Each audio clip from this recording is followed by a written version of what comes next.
which is almost non-existent in terms of thermal resistance. So that's what, and this is especially telling because this is virtually every old house in Portland. This is, maybe 2 or 3% have any real exception to this. Another thing we deal with in building all the time is steel elements, whether they're a steel stud like we see here. Steel is even far less thermally resistant. In fact, it conducts heat, basically, in comparison to wood. We'll lose a tremendous amount of heat through steel. I mean, steel, it's impossible to overemphasize how much heat you can lose through steel penetrating a thermal assembly.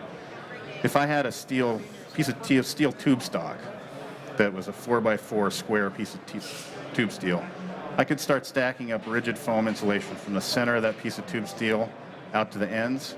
And whether I had 2 inches or 24 inches, thermally there'd be really no difference between how that steel behaved in its ability to conduct heat through that assembly. It's almost magic. But it's physics. So this is what we deal with in terms of code, going back to the concrete question. Previous to this code cycle, yeah, question?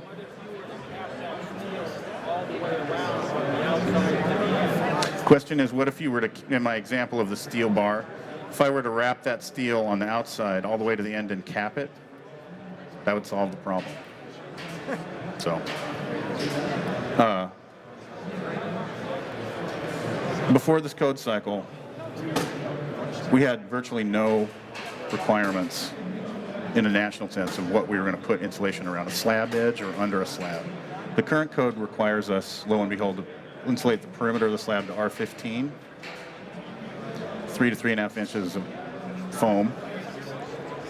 And if we heat the slab when it's on the grade, we have to put R10 underneath it.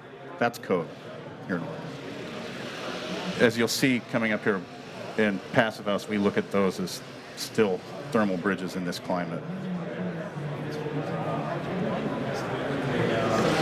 So here we have a typical code, built a code foundation.